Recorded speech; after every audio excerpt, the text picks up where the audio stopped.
Welcome to the Vendetta Sports Media Daily Show. Today is May 4th, 2023. I'm here with Jerry Walker. How you doing, Jerry? Pretty good, Julian. Can't complain. New apartment, so getting all that adjusted and set up, but ready to talk some sports, especially the NBA playoffs, because it's been a fun first two games in most of the series. Yeah, absolutely. And we're it's a special time of year for sure.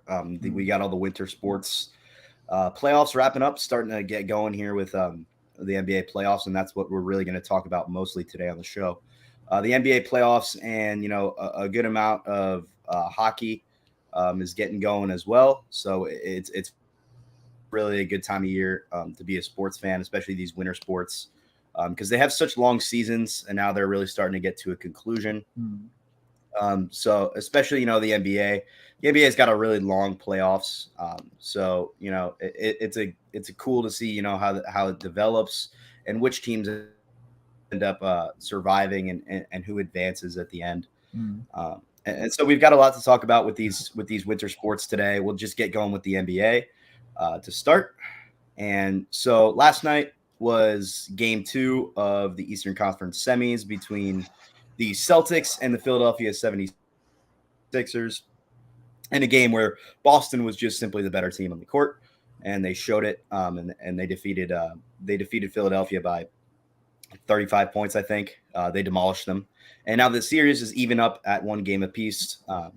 First game back for Joel Embiid, who it was his first game since winning the MVP award, and it took a long time to get there for Joel. But do you think Joel deserved the award in 2023? We'll start with that, and then we'll get into more of the game. I do. I mean, as I grew up in Denver, so kind of a Nuggets fan more, and would love to see Jokic win a third straight. But the numbers Embiid's been putting up these last 3 seasons, it'd almost be criminal if he didn't get at least one MVP award from it. And I have no issue with him getting it this year. I think he deserved it. Led the league in points again. He just had such a good season and helped the Sixers get that 3 seed. Yeah, and if you really go into the numbers, you can make a case for either candidate. If you really dive into it deep, because there's a ton of numbers out there for Embiid and for Jokic, and those were really, it was really a 2-horse race down the stretch. And voter fatigue does play a part into it. I know we talk about this a lot at Vendetta, and that's always being discussed on the show. And voter fatigue is actually a major thing, and people are they're going to tend to not vote for Jokic a third straight year. Yeah. But maybe if it was Jokic's first year doing something like what he did this year, the voters would have been more inclined to vote for him. Do you think there's any merit to voter fatigue? Yeah, absolutely. And I was going to say similar. It almost seems like that Russell Westbrook, when he got his MVP for averaging the triple-double, he still averaged a triple-double the next couple seasons, but it was like, oh, he's already done this. It's no longer super special. This is just a routine season for him. I kind of can see the same with Jokic in terms of the voter fatigue this year, but still impressive. And I know he is the mindset of just go out and win a championship. From everything I see on Nuggets Twitter, it's bigger goals, and he's won the MVP. So I do think voter fatigue played a bit of it, but at the end of the day, bigger goals ahead. Yeah, for both guys. Yeah, especially, and the both of these, I think both players are ready, and they're both hungry to go out and win a championship. Their first championship would be both of them. Yeah. So it was cool. I think you could say that it's kind of been the same 2 horses in the MVP race for the last 2-3 seasons now. You could say. I mean, Embiid not as much 3 years ago, but 2 years ago now it was pretty much Embiid and Jokic down the stretch. And then this season it was Embiid and Jokic again. And I just think it's kind of crazy how these two are the 2 remaining. But this is a really guard-oriented league now.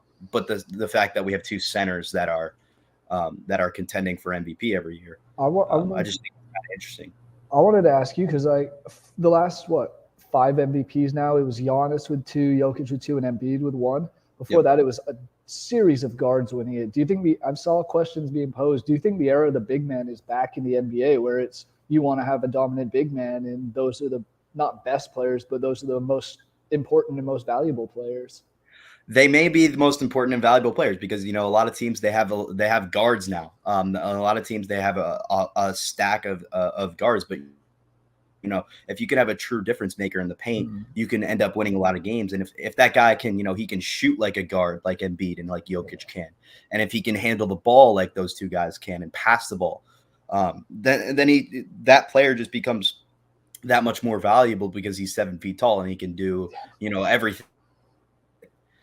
So I think that there is definitely a merit to growing the game with with big men now. And I mean, look at the draft. We have a power forward type hybrid center who is going to go undisputed number 1 overall in Victor Wembanyama.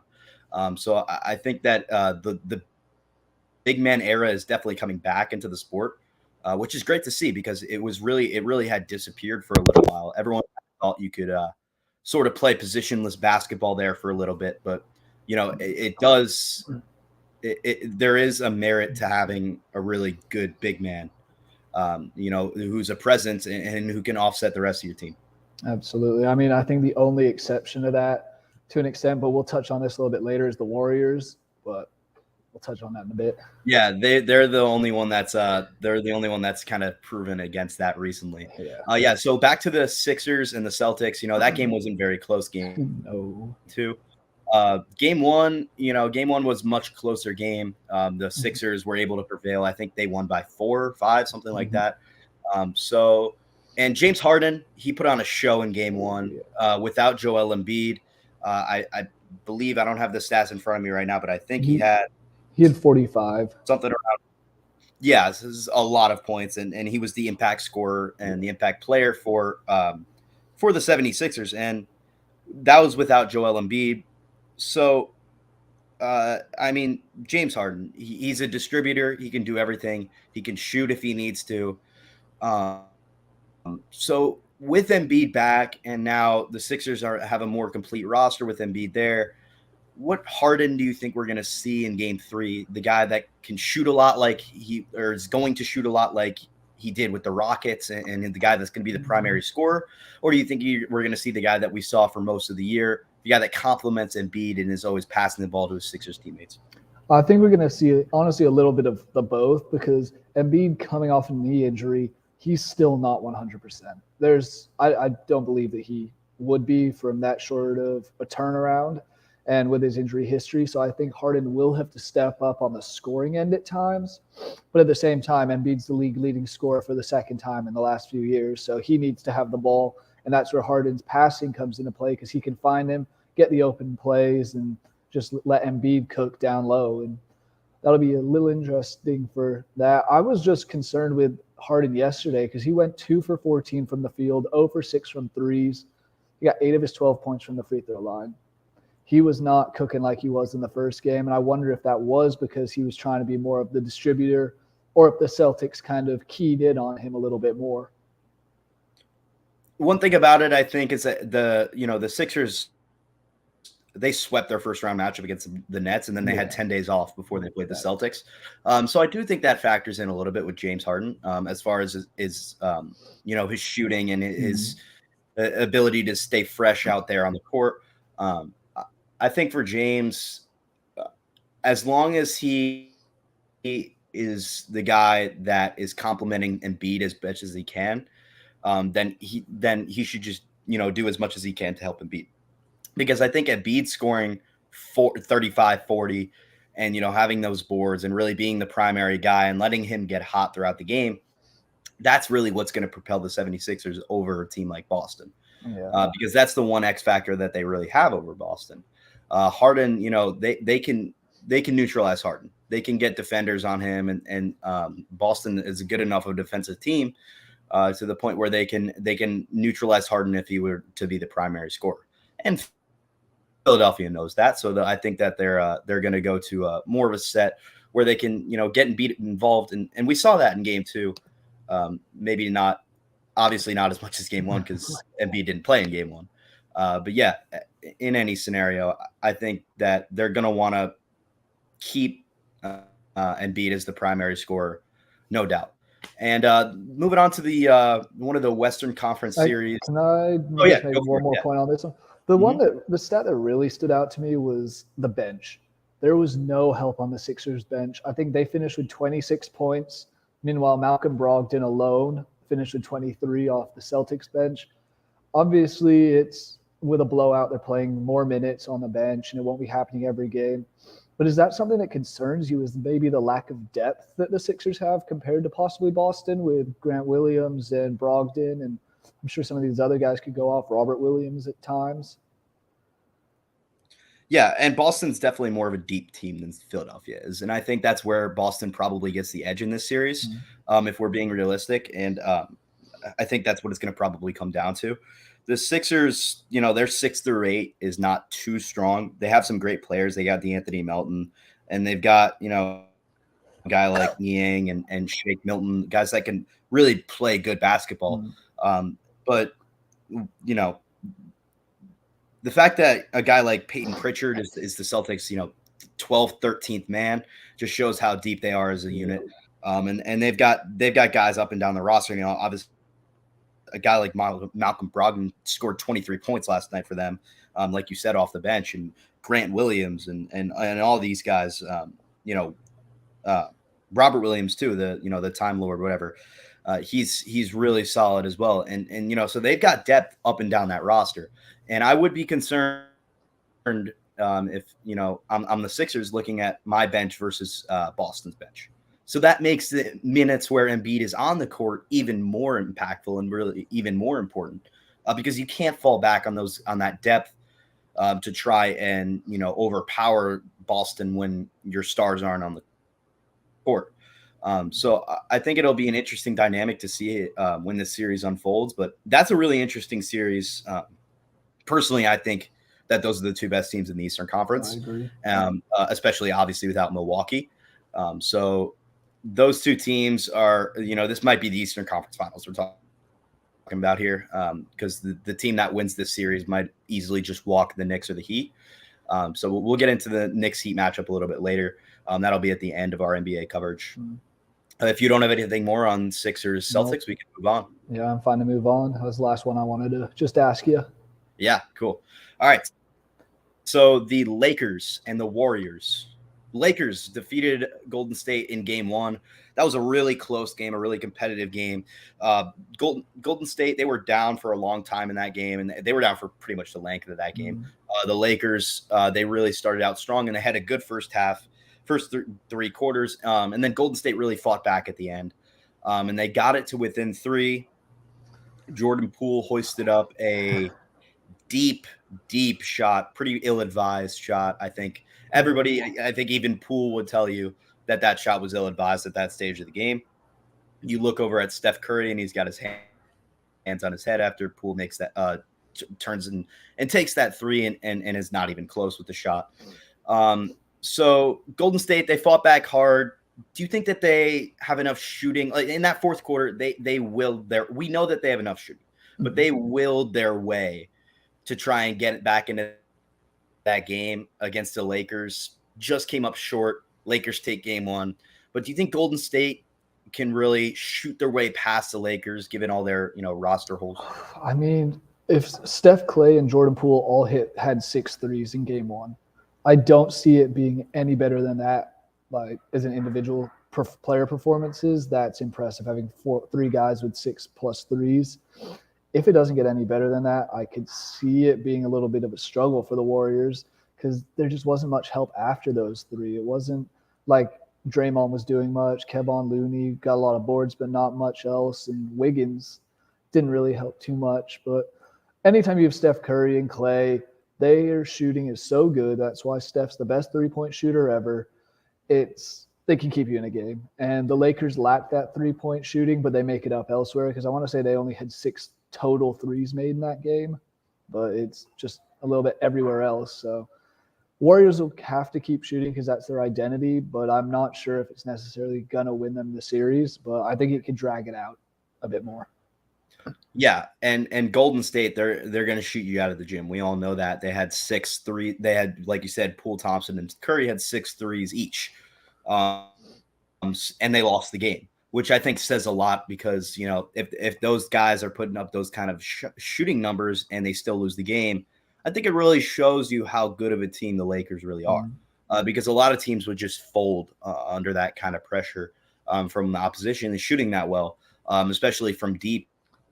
And those threes, they can really be momentum swings. And But it was a really nice job by Anthony Davis and the Lakers overall. They played really well. Jared Vanderbilt, he say what you want about him shooting the ball, but he is an unbelievably good defender. this is the guy that the Nuggets drafted, Vanderbilt, and this is the player that we thought we were going to, or Nuggets thought they were going to be getting, is this defensive guy that can stretch the floor in terms of defense, guard almost all 5 positions. He's athletic, he's got the reach, and he's finally getting the opportunity to play and start for the Lakers, and he's making it worth his while. Obviously, a little bit of issues offensively, but that'll come with development and getting used to playing more and the more minutes and all that.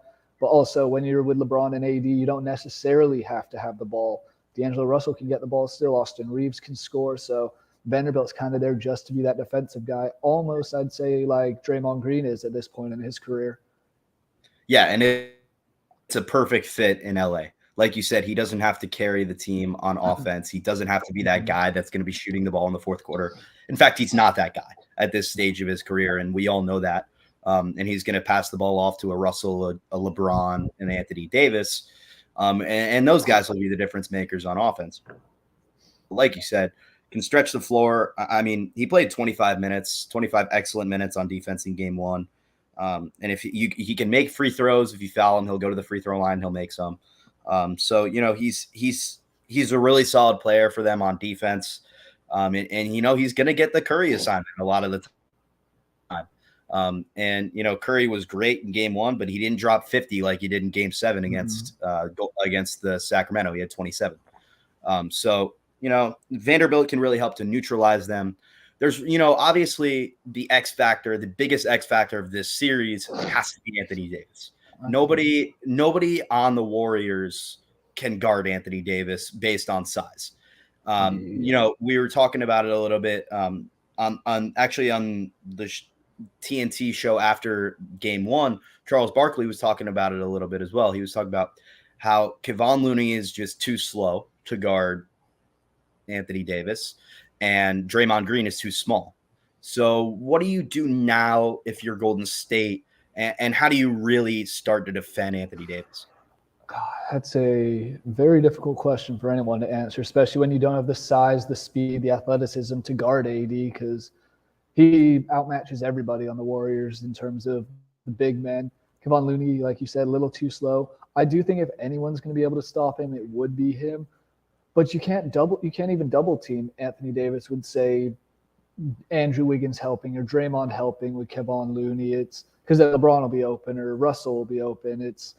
There's not really anyone on this team, I think, that can guard him because they don't have a true center. And they've always played this small ball style where they're relying on their shooting, not necessarily down low. I was amazed to see that Kevon Looney got 23 rebounds in game 1. That was kind of impressive considering he's going up against AD, who also finished with 23. But it has to be a team effort to maybe prevent Anthony Davis getting the ball. I know when I played basketball, I was always, for some reason, the center, and I'm only 6 foot. So I had to guard bigger guys, and you have to stop them getting the ball, because if they do, they'll just turn and be way too tall for anything to happen. So you have to prevent Anthony Davis getting the ball, which is far more easier said than done. Yeah, I mean, and Golden State already doesn't have this size matchup like we were talking about. And when you have a guy that's as athletic as Anthony Davis and can shoot from deep, shoot from mid-range and turn a fadeaway on you and back you down, and then at the same time get 23 rebounds, like we were saying. I mean, he's just an all-around player, and Davis is the X factor for the Lakers. If they were to advance in this series, it'll be because Anthony Davis. And LeBron obviously is the leader of that team. He's the core. So you can't double Davis, because if you double Davis, then you got a guy like Russell or LeBron or somebody else making a shot. So it's not going to be an easy task for Golden State, to say the least. And also, when Anthony Davis has obviously had his fair share of injury troubles in the past, but when he's healthy, the Lakers do what they did in the bubble. or they make a run like they could this year. He's just one of those superstar players. I'd say a top 4, maybe even 3 big man in the league. Depends on if you consider Giannis a big man, in my opinion, but he's just so difficult to guard, so good defensively as well. That was what he made his money with, and that's why he got drafted from Kentucky. He was that dominant defensive presence, and he's just a very good player that is a mismatch for anybody on the Warriors. Yeah, and you talk about Davis and his size, and if he were to play 70 games a year, which is, I know it's asking a lot for an NBA player these days, but if he were to play that many games, he would be the number 1 center in the league. I mean, he can do everything on the court. He's not as much of a freak athletically as Giannis is, but he can do pretty much everything on the court. And if he were to have a workload like some of these guys, he could also get an MVP, I think, as well. So, the Lakers, they're gonna. I really like them coming out of the West. If they are able to get past Golden State in this series, then I really do like them coming out of the West. But we'll get to that a little bit more later. Just because I think that they do have such a strong team, such a well-built roster ever since that trade deadline. They've really been one of the best teams in the NBA. Yeah. And I mean, there's another thing I just want to talk about and ask you for this is, the free throw disparity, the free throw difference between the two teams? Warriors had 6 total free throw attempts, while the Lakers had 29 free throw attempts. Why do you think that is? Is it just because Golden State's a 3-point shooting team? Do you think it'll change as the series goes? Yeah, I didn't catch that until just now. Actually, I didn't see that stat until just now. That's an impressive stat. I mean, Golden State made 5 out of 6 free throws, but that's nothing compared to 25 out of 29. Yeah. So that's credit to the Lakers from my standpoint, for not fouling these guys and really playing solid defense. And even more credit for a guy like Jared Vanderbilt, who's able to stay with Curry and able to stay with these guards without fouling. But on the flip side of them, making all these free throws, Poole, Curry, and Thompson had 6 threes. Yeah. So if you're not going to foul these guys, then they're going to shoot you. They're going to shoot you out of the gym. So if that's the trade-off that you want to take, then, I mean, I guess, I don't know. I think it could continue in this series. I think that the Lakers are going to put up more free throws per game than Golden State every single game. I think that's just something that's naturally going to happen with the play style of these two teams, especially considering how much LeBron gets to the free throw line, how much D'Angelo Russell, even a guy like Russell, gets to the free throw line, because these guys are so physical. Golden State, they play that organized chaos type of offense where they really just, they get the ball into a bunch of different hands and everybody's shooting, but they don't have a design play that's like, okay, we're going to go in right now and these guys are going to foul us. Yep. So I really do think that this trend of the Lakers shooting more free throws will continue for the rest of the series. I don't know how much impact it's going to make, because I do think it will offset with the 3-point shooting that Golden State has. Yeah, I think this also has to just be something that the Warriors defensively look at. I know it's hard guarding LeBron and Anthony Davis without fouling, but if they're more disciplined, even in a little bit, they win this game almost comfortably, I would say, because that was the big difference for me, was that free throw margin. And just, because it's a 20-point difference. Warriors lost by 5. Yeah, exactly. I did have one other question for you. LeBron's at 38 years old. He still played 40 minutes. And from what I saw, he looked a little tired at the end of that first series. Do you think fatigue could be an issue for him, and maybe even Anthony Davis, who played 44 minutes in Game 1 against the Warriors, just because they don't necessarily have that depth or as much depth? Yeah, and it's a tough thing to talk about, fatigue, because we really don't know what's going on inside these guys' heads or how their bodies are really functioning before and after these games. But I would assume that fatigue would have a deep effect, because how could it not? These guys are playing, they're playing 40 minutes a night, and then they've got to come back. All right, they just played on Tuesday. It's Thursday now. They're playing again tonight, at Oracle again. So, it's going to be tough. As far as fatigue, I do think it makes a difference. I think it makes a difference more for a guy like Anthony Davis, because of the injury history and because of the rumors that he's, he's not really that physically, he's not in best shape anymore, whatever. Mm. I just think that it would have more of an effect on Anthony Davis rather than it would LeBron, just because LeBron's been here a million times before. LeBron's made this trek to the finals. He's been to the finals 10 times. So I think that it is less impactful for a guy like LeBron, although he is older. I'll give you that. He is much older than he was when he's been doing this. And he hasn't been to the finals since, I believe, 2020, right? Yeah, it was that bubble finals. Yeah, the bubble final. And even then, that year, they had a bunch of time off during the middle of the season. Yeah. So it is more untested waters than you would think for LeBron. He hasn't done it in a while. But I think that he'll be all right at the end of the day. I think he'll lock back into, that playoff mode that he's been in his younger days, and he's already in it. Yeah. And I think sorry. No, go for it. I was say when he doesn't have to be necessarily the leading scorer and the guy who gets all the points, it takes a toll off him and takes a big load off him, and he can kind of relax a little bit more. But yeah, I mean, when you have a guy like Davis who's getting 30 points and 23 rebounds and shooting 19 times, then shooting 19 times and going to the free throw line 8 times, then you can really kind of take a little bit of pressure off LeBron. But it goes both ways. But I think that Curry and the Warriors, they have a little bit more. They're a little bit more used to it just because they did it last year and they climbed that mountain last year. And that was last season, and they accomplished it. So they're saying, hey, we did it last year and we were able to do it, and we finished it off.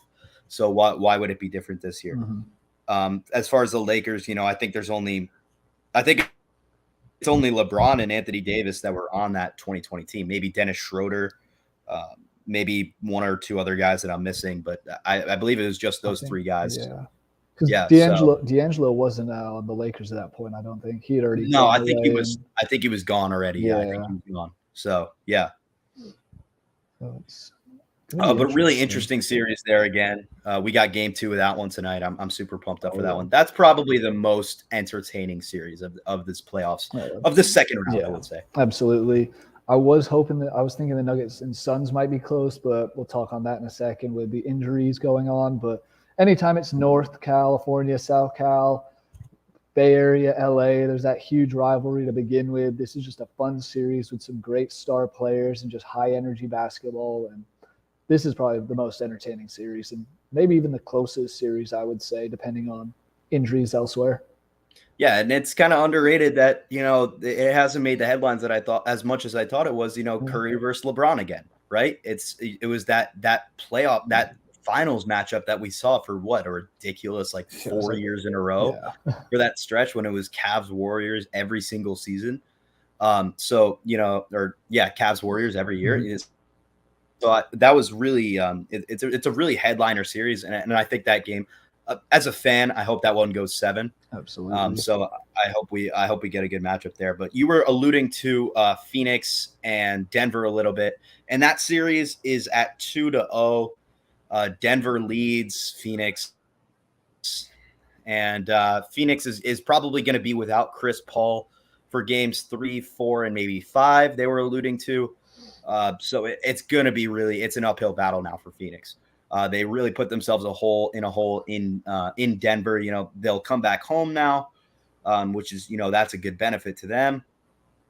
But going down 0-2 in Denver at Ball Arena, and they were really they in game 1 they really had no chance the whole time. Mm-hmm. Game 2 they fought back a little bit, and they were up in that game for periods of time, and then they really just collapsed at the end. So is it time to panic if you're Phoenix?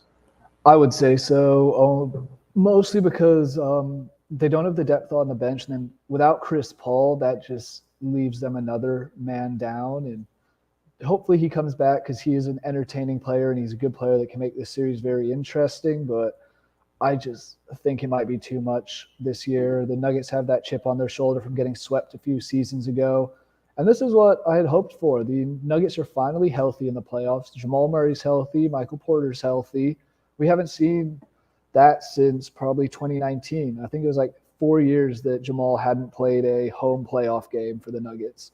because of injuries. And this team is very deep on the Nuggets side, and the Suns are just, you can't count them out. Anytime you have Devin Booker and Kevin Durant, doesn't matter what else is happening. DeAndre Ayton can match up well with Jokic at times. So Suns aren't necessarily out of it, but they have to win both at home. There's no question. Yeah, I'd agree with that. Yeah, they have to win both at home. No, there's no doubt about that. And you know, they're it's going to be tough because they don't have that depth. They don't have the guys anymore. You know, they traded their depth off to get Kevin Durant. So this is what happens now. One guy goes down of that starting five, and you know you're kind of looking at your bench and you're saying, "Hey, we're gonna have some problems now." So for Phoenix, it's gonna be tough. They have an uphill battle for sure. But with the way that Devin Booker has been playing, and you know KD at any given night can really, you know, go off and be that primary scorer again. I'm not ready to count Phoenix out just yet, just because they're such a really talented basketball team up and down the roster. And, you know, even without Chris Paul, they're going to have a tough time. There's no doubt that they're going to have a tough time without Chris Paul. And you know, they're going to have to lean on a guy like Damian Lee or, you know, a Torrey Craig to get minutes, or a Cameron Payne. So, I mean, these guys are going to be your starters, you know, coming down the stretch here. So that's going to be difficult to say the least. I don't love the Ayton Jokic matchup for Phoenix at all. I think Jokic has dominated Ayton through 2 games. And I think he's been much better than him. And it, you know, you can kind of see, you definitely saw it in game 1 more than game 2, I think. But you know, Phoenix they were no match. No, not at all. And I mean, you talked about the benches a little bit, and you said Damian Lee. How do you play 26 minutes and not score a single point in an NBA playoff game? He played more than Chris Paul, more than Josh Okogie. It's outside of Durant, Ayton, and Booker, the rest of the Suns scored 14 points in game 2. That's not going to cut it at all. Especially when on any given night, game 1, Jamal drops 34 for the Nuggets. Game 2, Jokic goes 39 and 16 boards when Jamal's 0 for 9 from 3. So he had an off game, and the Nuggets still found a way to win. It's that lack of guards is going to be, especially the point guard, now that Chris Paul is gone, and the playmaking, the facilitating, the just overall veteran leadership as well. It's a big chip off the shoulder for the Suns. Yeah, and you know, some people that watch the Suns throughout the year, before the trade with Brooklyn to get Kevin Durant,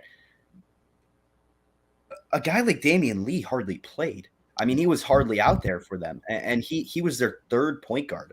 And I mean, when you give up that kind of depth, and like you said, Booker, Ayton, and Durant, outside of those guys, 14 points, that's simply just not going to do it, and that's why they put up 87 points as a team. So they're really struggling now on offense without these guys. And it's looking like a perfect storm for the Denver Nuggets. They've got, like you said, they've got the healthy in the playoffs. So the first time it feels like in forever. So that, you know, this is the team that's been dominating the regular season in the last couple of years, dominated this past regular season, and it was the number 1 seed in the Western Conference, which is a really deep competitive conference. So this team could easily run away from this series and run away from Phoenix, especially given Phoenix's injuries and the lack of depth on that team. Yeah, absolutely. And I mean, you got to give some credit to the defense of the Nuggets. Aaron Gordon has been superb this season defensively, as is KCP. But you can't expect Kevin Durant to go 2 for 12 from 3 every night, as he did in game 2. He's going to catch fire at some point. He'll have a game where he drops 35, 40 points, and it's just going to be, can someone on the Nuggets match him? But Michael Porter's been doing a decent job guarding him, as said Aaron Gordon. But looking at the starting lineups, I give the advantage to the Nuggets in every position except for maybe I'd take Booker over KCP and Durant over either Porter or Aaron Gordon. So yeah, absolutely. Just seems a little bit. I mean, they went 6 for 31 from 3. Not good for the Suns. Yeah, and Phoenix is another one of those teams where they beat teams with their center, and they beat teams a lot of the time with, you know, if Booker, you know, Booker shooting and all, doing all the things that he does and doing all the great things that he does, but Ayton won the paint in a lot of games, Mm-hmm. and it's just not happening in this series, and it's not going to happen with Jokic out there. Yeah. Phoenix has got to find a different way to win. And kind of going back on something that we talked about a few months ago, I just want to talk about the trade deadline a little bit, because we talk about these teams that they go out and they buy, and buying in the NBA now is trading off your entire depth and your future to go get another star. Dallas did it, and their team went down the drain, and they missed the playoffs, they missed the play-in entirely, and their entire team was helpless. And now a team like Phoenix, who was rumored, hey, this team's much better than Dallas. They're deeper. They're stronger. They've got Kevin Durant now. They got Booker, Ayton. They're a team that, they traded off half their team, all their depth, all their picks to go get another superstar in Durant. And they really flopped. And they're flopping in the series right now because they lost Chris Paul. But on the flip side of that, look at a team like the Lakers, a team that made smart trades, traded off their weaknesses to get more depth, traded off, look to gain strengths out of the trade deadline instead of trying to bulk up their stars. Do you think there's any impact around those three teams? And go off what I said a little bit. Oh yeah, absolutely. I mean, I'll start with Dallas. That was a mess. They traded all of their bench, everyone, to go get Kyrie, and I didn't know if that was going to work out because both Luka and Kyrie are such ball-dominant, ball-needy players that is going to be a weird dynamic. I did think they were going to be able to figure it out, but clearly that wasn't the case. And then looking at the Suns trade, I've just pulled that up. Giving away Mikal Bridges, Cam Johnson, and Jae Crowder. Those are three very good bench players that were key, especially Crowder and Bridges have been key to the Suns making deep playoff runs in the past few years. And they could use them right now. Yeah, they really could. So losing them really hurt obviously it's Kevin Durant, so he's a very good player, but I'll be interested to see what the Suns do this offseason if they try and maybe move some pieces around and get some depth. I wouldn't be surprised, this might be a hot take, if they try and trade DeAndre Ayton this summer. Try and trade Ayton, get some other big man and a bunch of role players, because that's kind of to me, that's their Achilles heel, is they don't have any depth outside of those top 3-4 players maybe. And then Suns fans hate DeAndre Ayton. Yeah, that too. Like I'll say it enough. Like I live out there, and these fans, they really don't like Ayton anymore. Mm-hmm. And he was a number one pick, and he had a couple great years, and he's a great regular season player and a guy that'll win you basketball games. And a team will love a guy like DeAndre Ayton, but I don't think he fits in with the Suns right now. And it's just he's going to get overmatched. And like you were talking about, maybe they'll look at a trade partner and try and ship him off. But I do think that a lot of these teams, they should have a different mindset coming into the trade deadline than, hey, let's go get Kevin Durant or Kyrie Irving. And maybe this year was a little different because those guys were both available. And Brooklyn was, obviously selling. So it was a weird year as far as the trade deadline goes in the NBA.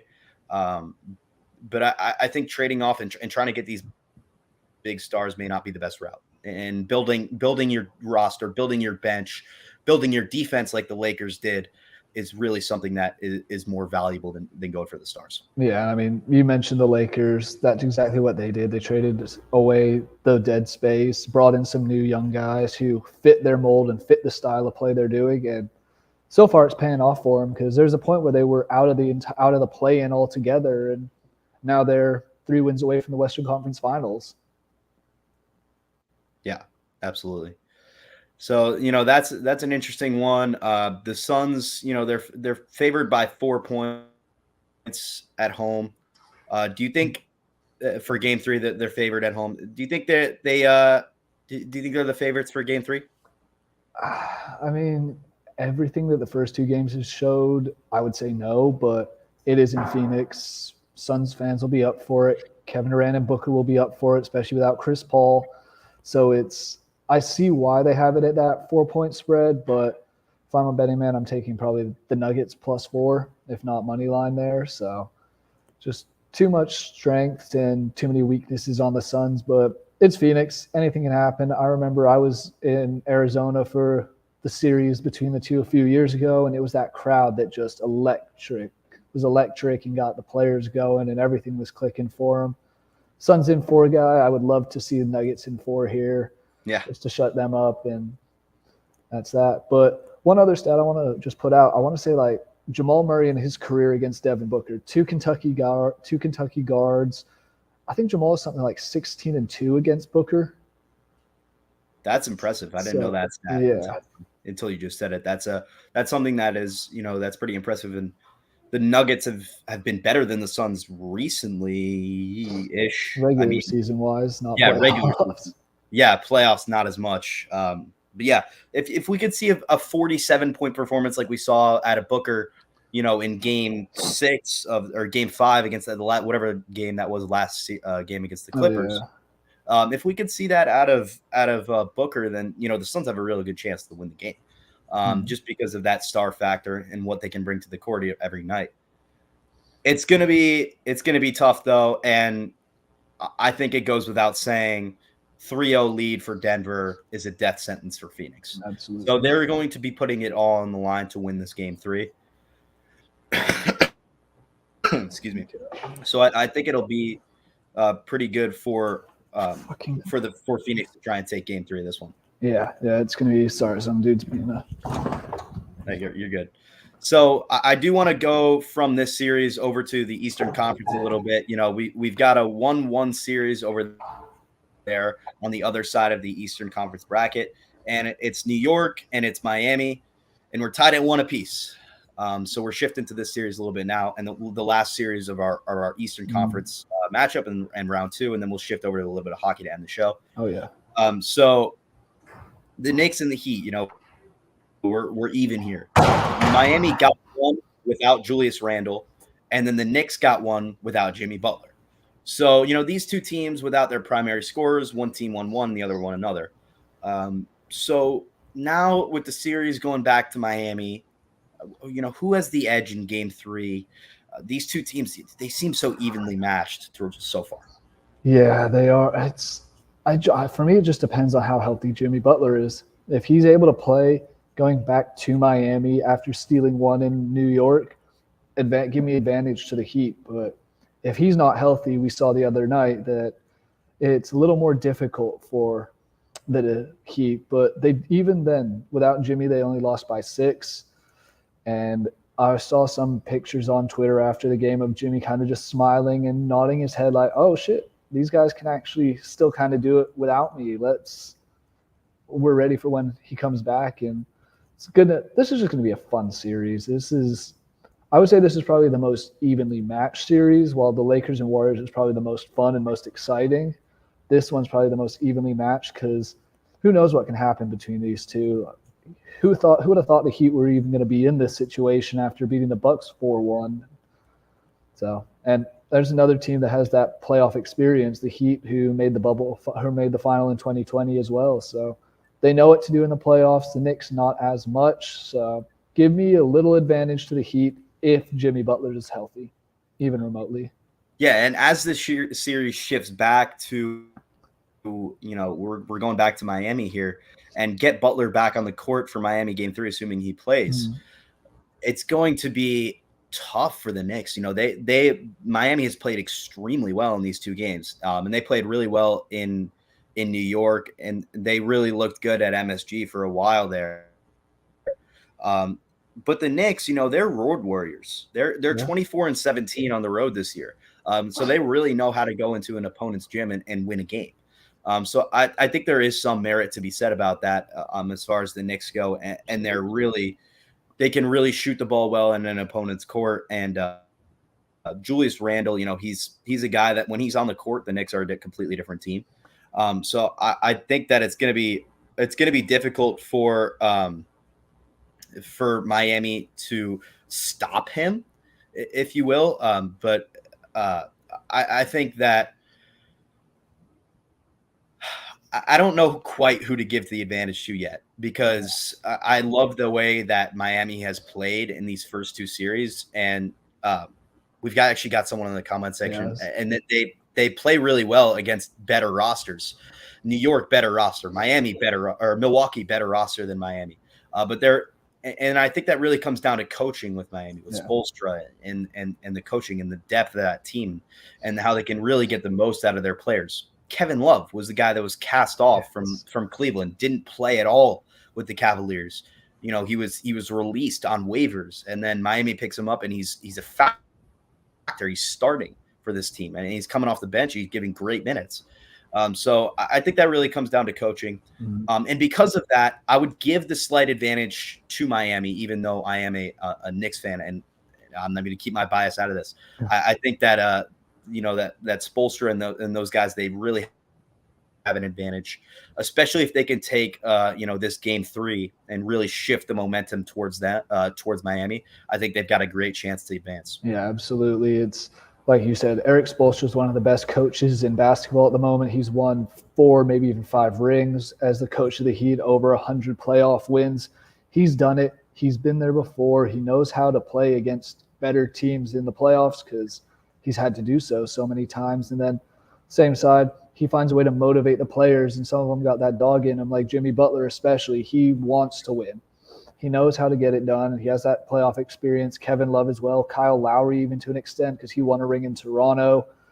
This team just has playoff experience, and they're just a well-oiled machine that kind of goes well together. And they just find ways to play up to their competition no matter who it is. And at the end of the day, they still won their division. Doesn't matter what you say about the record-wise. I know the NBA now, winning divisions doesn't matter too much, but they still won their division. Yeah, that's not something to scoff at. I mean, it's an NBA division. There's only 3 of them in the Eastern Conference. 3 of them, I believe, in the Eastern Conference. So they played well throughout the regular season. They were super inconsistent throughout the year, but they have that coaching and they have that ability to really play well on any given night. And Miami was right in that game. They led that game for a majority of the game, game 2 I'm talking about, until they just they got kind of overpowered in the fourth quarter by New York and by that shooting. Advantage Heat coming back to their arena down here in Florida. But I think that they can pull it off and they can advance. And it would be wild to see an 8 seed get all the way to the Eastern semis or to the Eastern finals, because, I don't remember a team that's done that. Since I started watching basketball, at least. Yeah, I can't remember forever. And this was my issue with the NBA playoffs, especially compared to the NHL ones, is that typically we'll see the best 4 teams go into the Western and Eastern Conference finals. We'll have the 1 seeds playing each other, and it's just, who's going to be in the finals before the playoffs really even start. That's not the case this year. This year it's chaos, and realistically, any of these teams can have an argument of why they can win the finals and why they can make it there. Obviously, some have a better chance than others. We're looking at both of these teams we both said are outmatched by Boston or Philadelphia. But even then, it's a 7-game series. Anything can happen over 7 games. And as far as the Knicks go, if Jalen Brunson can keep hooping like he did in game 2, if RJ Barrett can continue getting 20-plus points, they're in a great position to cause more trouble for the Heat. Yeah, I'm not ready to put down this Knicks team yet. They're ready. They're hungry. They're here, and they've got that deep roster, like we were talking about. They're deep up. 1 through 9. They're really a strong basketball team, and they've played really well. I didn't think that Heat Knicks would be the most fun second round matchup that we would have at the beginning of the season or even halfway through the season.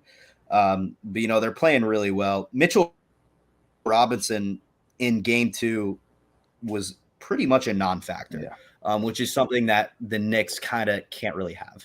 They have to have that guy that's going to pull down all those rebounds, and Randall can't be your leading rebounder if you're New York. I know that they won game 2, even with that happening, but that can't happen if they really want to win this series. You also can't have Josh Hart getting twice as many rebounds as your center.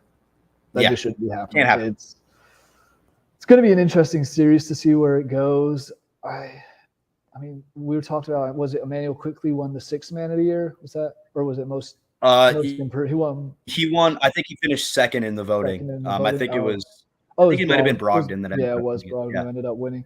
But hasn't done too much, I would say, in this playoff so far. But I would like to see him try and step up. There's players for the Knicks there who have the talent to make this their series and take over it. And I think Game 3 is going to be very telling of which way this series might go, because it's always a big one to go. And if you're the Knicks and can steal one in Miami, that's essential for you. I wanted to ask, Sure. as a Knicks fan living in South Florida, are you getting to either of these next two games? I don't believe I'm going to get to either of those games. I just think it's probably going to be a little too expensive for me. But that's fair. I don't. I wouldn't wanna. I don't know. Maybe I'll make it to one of these games down the stretch here. Maybe like a game 6 or a game. Yeah, game 6, because game 7 would be at MSG. Yeah, I would. So that it's a totally exciting series, though. I mean, both of these squads, this hits home for me a little bit here. So it's gonna be a great series. I think that Brunson's gonna have to carry the load as far as the shooting. Brunson, Randall are gonna have to carry the load for for the Knicks, and really, man, if I had to pick a team to advance in this one, and we're gonna kind of get into these with every series now, I'd like to just get one prediction from me, and you, just for each series. And we'll start with the one we were just on, the Knicks and the Heat. It's impossible to predict a 7-game series. It really is. Yeah. But we're tied at 1-1 now. I think that the Heat are just going to be a little bit better. I think that that Miami has found something and how to neutralize Mitchell Robinson, because they've done it. The guy has had 5 rebounds in game 2. And, he had, let's see how many. Okay, well, he had 14 rebounds in game 1, and then he comes back with 5 rebounds in game 2. So, not necessarily so Miami found something in game 2 to try and neutralize him. So if they can really start to neutralize him on the boards this whole series, and they can win the boards, New York is not going to have a chance, and Miami's going to take it in 7. Yeah, I mean, and to know that 14 rebounds came when Julius Randle wasn't playing. Yeah. So their other big rebounder wasn't there, and I think that might be the issue as well. And like I said, if Jimmy Butler comes back, give me the Heat in 6 or 7. If not, I can see the Knicks stealing one in Miami and then winning at home, because the Garden will be electric for a game 5 if it's 2-2, and game 7 just as much. So if it is a situation where Jimmy's out for the next couple games, I will see the Knicks in 7, but I have a feeling he'll be playing whenever they meet next, which I want to say is Saturday. That's Saturday. The next game for that one I think is Saturday. Yeah, so Jimmy should be recovered. I'm gonna go Heat in 7. Yeah, so I think we're both in agreement there with Heat in 7. It's going to be super close, that series, regardless. Phoenix, Denver. I know that you're a big Denver guy, and you've been saying Denver in 4 a couple times here and there. But what's your actual prediction for that one? Probably Denver in 5 or 6. I think the Suns will win game 3 tomorrow, and then the Nuggets will win game 4 and 5, or the Suns will win 1 in Denver. I think it'll be Nuggets in 5, maybe 6. I think Denver wins all their games at home. Yeah. And I think that that would mean that they would win in 5 or 6 as well. I think that Phoenix has shown that they are going to crumble when they go off to Ball Arena there in Denver. And, that home crowd, they'll help them out, no doubt, in game 3, and it'll be close. They'll make it competitive. But Phoenix is just going to run out of gas because of the fact that they don't have this depth, and they don't have probably Chris Paul for the remainder of these next three games, maybe 2-3 games here. So we'll have to see about that one, but I think that Phoenix eventually does lose to Denver. And my favorite series in this entire playoffs, the one we've been talking about, we're really one we spent the most time on today, I think. I think that the Lakers get to Golden State, and I think that they are able to neutralize them enough. And I like the Lakers to actually win the finals this year. Really? Okay. Yeah, that's my take. Yeah. So how many games do you think they take the Warriors to? Do you think this goes 7, or it could very easily go 7? And I think if it does go 7, then the Lakers might have some trouble. And if it was going to go 7, then they could lose in game 7. But I think that the Lakers do clean it up in probably 6. We saw how tough it was for Golden State throughout the season to win on the road. I know that they won 2 road games with, in Sacramento, and they were able to play really well in those games. But I like the Lakers a lot.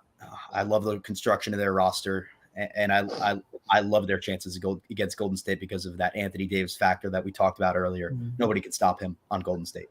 No, absolutely. And I mean, we got another question from Alex about the minutes for AD and LeBron, which kind of touched a little bit on. But yeah, I expect to see those again just because they have to be playing as much as they can. They are the 2 best players on the Lakers. They're the heart and soul offensively, defensively. And I think they'll have to be playing these significant minutes considering they don't have not a bad bench, but it's not as deep as you'd like for these 2. And like we said, LeBron's been doing this for so long. We always see him have long playoff minutes. And Anthony Davis, as long as he stays healthy, he will be putting up these minutes as well.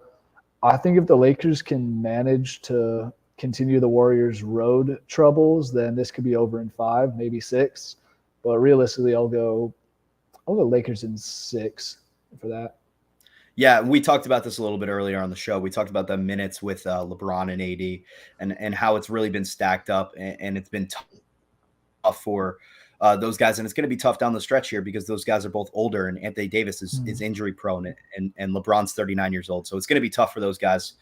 We touched on that a little bit earlier in the show. But yeah, go for it. I will say, if this series does go 7, because of the fact that maybe LeBron and AD are playing 40-plus minutes a game, I would like the Warriors in Game 7 just because I feel like the fatigue might be setting in for some of those Lakers players because both of these teams just had a grueling 7-game series in the first round, so be a little worrying here.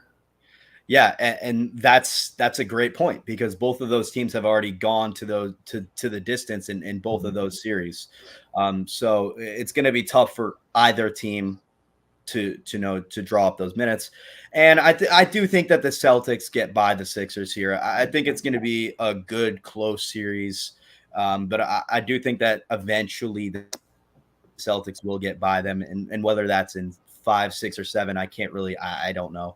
That one's probably the hardest one to tell how many games it'll go.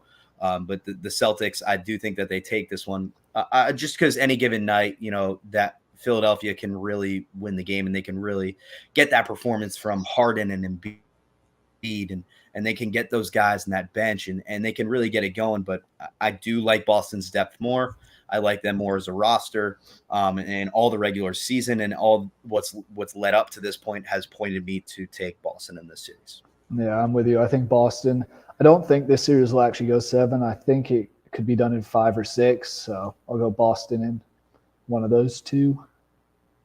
And it's always hard to give predictions. Oh, yeah. And they're always wrong regardless. Yep. So we'll have to see how our predictions end up unfolding. Knowing this, Suns are gonna win, Warriors are gonna win, Knicks are gonna win, and Philly's gonna win because that's just how predictions work. Yeah, exactly. Yeah, the exactly. Vendetta curse. No. Yeah, everyone that we think is gonna win is the opposite's gonna happen. Yeah. So that's always what ends up happening.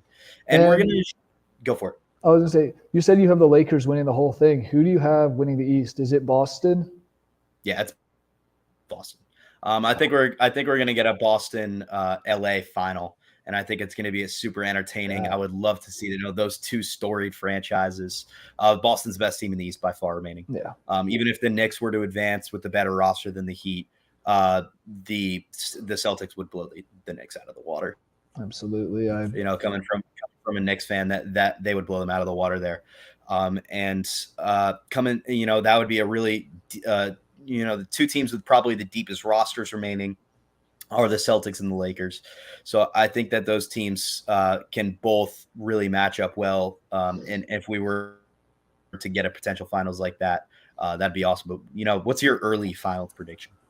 It's hard to go against the Lakers and the Celtics. I think that's probably is my prediction just because I have a feeling the Nuggets, if they get past the Suns, will find a way to lose to the Lakers. Yeah, exactly. They'll find a way to blow it. And Anthony Davis is one of those few players that actually guards Jokic really well and makes his life miserable because he is that long, athletic guy that can block shots and be a paint problem. However, if the Lakers series goes 7 again, having to go play at a Mile High in Denver for 4 times out of a 7-game series after you with your 2 best players playing 40-plus minutes, that could be an advantage to the Nuggets, who are used to running and gunning up and down the Mile High city. And I could see a way the Nuggets do it, but I think it'll be Lakers and Celtics, and I'll take the Celtics in that one. Yeah. All right. So we've got a bunch of great NBA content today. We even got into our NBA Finals predictions. We predicted the rest of these series that are remaining going on right now. So it was a good segment for as far as NBA goes. We really dove in deep dives into each one of these series. So I do want to shift a little bit now into NHL and wrap up the show with a little bit of NHL content. I am a little bit less well versed in NHL, so I'll rely on you a little bit here, Jerry Walker. And so obviously the Boston Bruins, they lost round 1 against the Florida Panthers in 7 games. And as a sports fan, as an onlooker, they scored the most. I think it was the most points of all time. They had one of the best records of all time, but I know that they had statistically like the best season of all time as far as any hockey team goes. Yeah, and they lost in the first round. Yeah, they had the most points in NHL history, most wins in NHL history, and then honestly, this is my favorite stat of them. They had a plus 128 goal difference. The next best team in the entire NHL had plus 67. Oh my God! Yeah, they were a unit all season they were long. Unbelievable hockey team. So talk about a choke job. Do you think that they're the most disappointing sports team of all time? It's hard to say no, because I mean these records have been around forever. You could argue the Warriors, but even the Warriors, when they were 73-9, made it to the NBA Finals. Disappointing. They blew the 3-1 lead at that point, but you don't lose in the first round. And I think Boston even blew it. You could argue. Oh yeah, you could argue alongside that. You can argue with the New England Patriots, who went 18-0 all the way up until the Super Bowl, when they got upset in the Super Bowl by the Giants. So I mean, there's really no example of any team like this. The only team that you can. Yeah, go ahead. Oh, sorry. Go ahead. Yeah, so the only team that's really been like this ever, I would have to say, is the 2001 Seattle Mariners baseball team, because they won 116 regular season games, but they didn't put up the crazy point differential like Boston did. They didn't destroy teams every night, but they won 116 games and then lost in the first round like Boston. I will say the issue with Boston this year is they were up 3-1 against Florida. Florida was the last team to make the playoffs. Worst record of teams in the Eastern Conference, at least. Maybe even was, slightly better than – oh, no, they're the worst team points-wise in the entire playoffs this year, and come back from 3-1 down. Boston must be killing themselves right now, but I wonder if it was just too much – they put too much into it this season. And I know – I'm going to say it was either Bergeron or Pasternak was out for a lot of this series, at least early on, so – I don't know. Boston just absolutely choked it. And now Florida comes out and beats Toronto in game 1, a Toronto team that made it to the second round of the playoffs for the first time since 2004. The Leafs first round exit jokes are done. It'd be even funnier if they got in the second round. Yeah, and those first round exit jokes, they were always, they got to game 7 and then just choked it in the end. Yeah. With the Leafs, and being an onlooker in hockey, you see all those memes and you see all the jokes about them, and they're finally there in the second round, and then they might run into a team like Florida. And when you get really hot in sports in general, if you go and you beat a team like Boston in 7 games and you come back from down 3-1, you are fired up. There's no doubt about it. And you think that you can beat any team when you go out and you beat a team like Boston if you're the Florida Panthers. So there's definitely a merit to calling Boston the most disappointing sports team of all time. At least thus far in hockey, I would say definitely. So kind of going off of that, who do you think is the most surprising team that's still left in these playoffs? I mean, apart from, it's hard to not say Florida just because of what they did do, but also a team that's given me some that I enjoy watching and most kind of surprising is the Kraken. They came in against the Avs, defending champions, take that to 7 and win on the road in games. Or yeah, I guess Kraken won on the road in Game 7. Yep. First playoff series win in history, first playoff appearance. It's their second season, so there is that. But they've been one of those funky teams that's kind of surprised me a lot because I was thinking the Avs could. It was a tough regular season series, but I thought the Avalanche could get through in maybe 6. Kraken came and proved it wrong completely. So they've impressed. The Devils impressed in round 1 because they were blown out in the first 2 games against the New York Rangers at home in New Jersey. Come back, win that in 7, and then get clapped by Carolina in Game 1, 5-1. So I just think Carolina's the best team in the East left, personally. Florida's the hottest, which, especially in hockey, it's, like you said, true in all sports, but compared to NBA, compared to hockey, we've seen 8 seeds just get hot, and your goaltender gets hot, and you can ride that all the way to a cup finals and cup champ win. So that'll be, if those two meet, that'll be entertaining. But a lot of hockey left, and as far as the West goes, Dallas kind of impressed me in the first round, but Minnesota was very, very disappointing.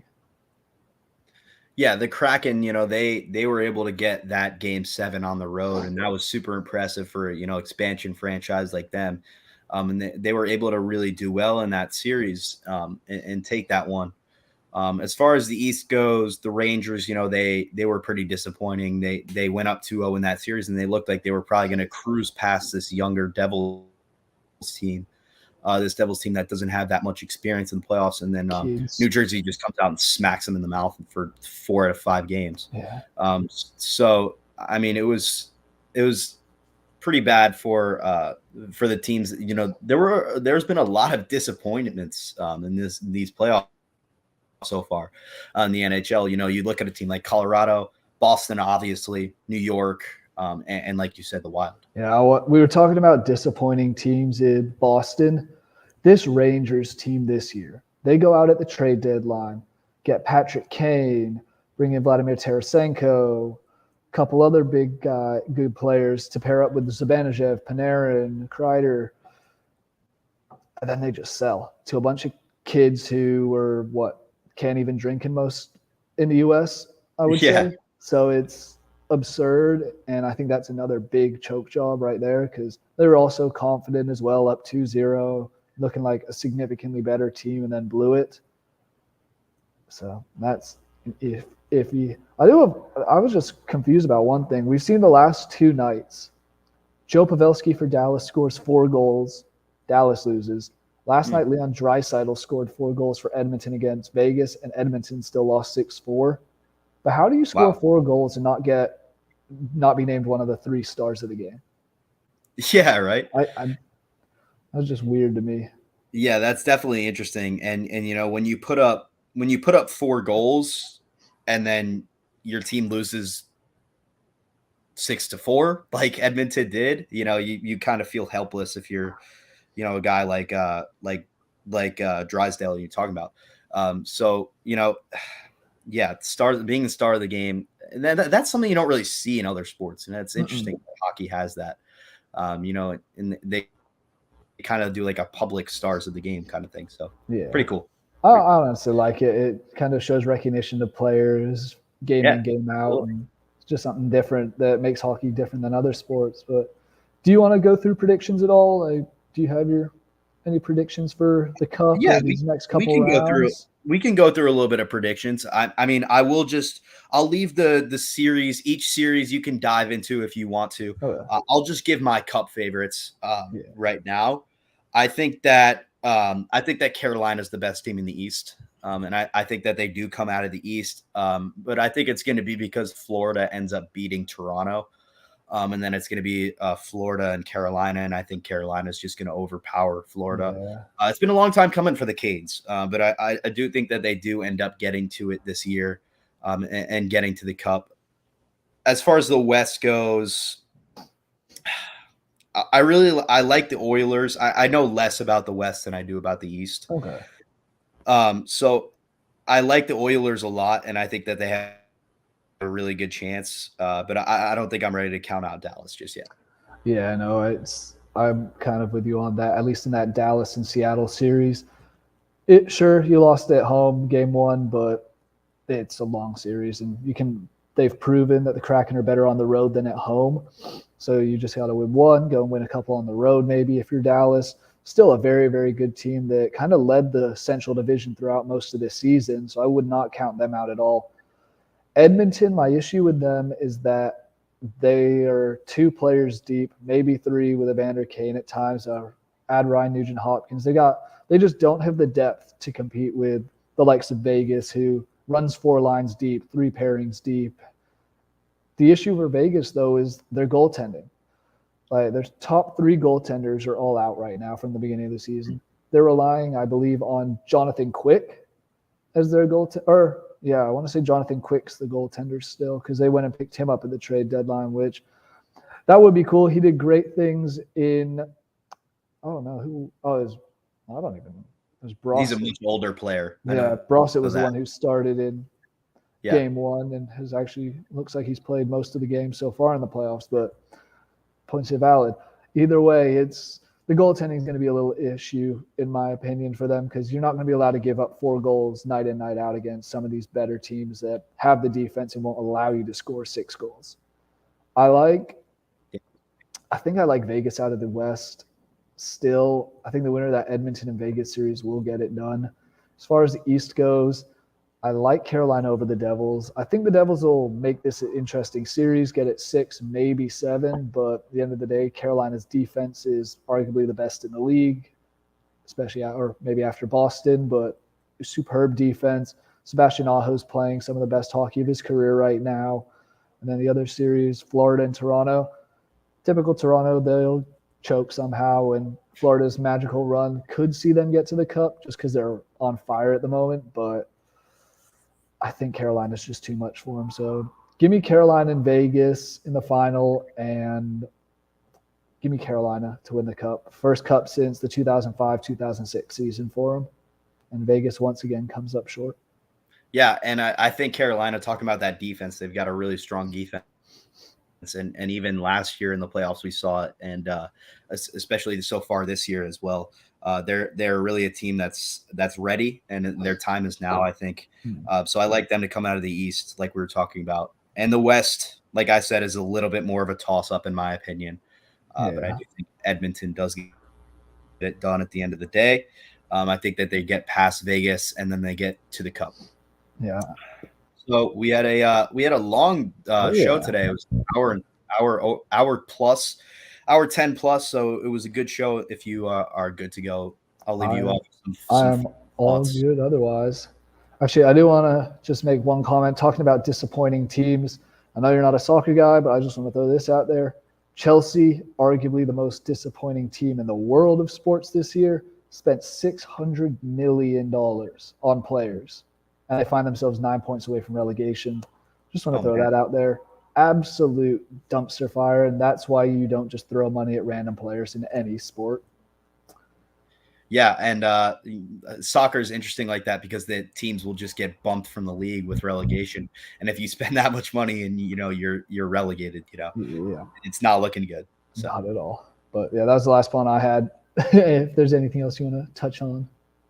Yeah, I just want to say that I'm so ready for these NBA finals. I think that this is probably my favorite NBA playoffs that we've had in a while. Sure. These teams are super competitive. We got a lot of star-studded rosters in these 8 teams that are remaining. The Brands are great. The Knicks and the Heat. I love to see the basketball better when the Knicks are good. Denver's really solid. The Lakers are really good. The Celtics. So we're gonna have a really fun finals, a really fun playoffs on the stretch here. Absolutely. A lot of exciting stuff, both hockey and basketball. It's that crunch time of sports season, or at least of these winter sports season. For sure. Plus baseball getting into its swing now, but touch on that at some other point. It's all about hockey and basketball right now. All right. Daily show, 5-4. Here we go. Thank y'all.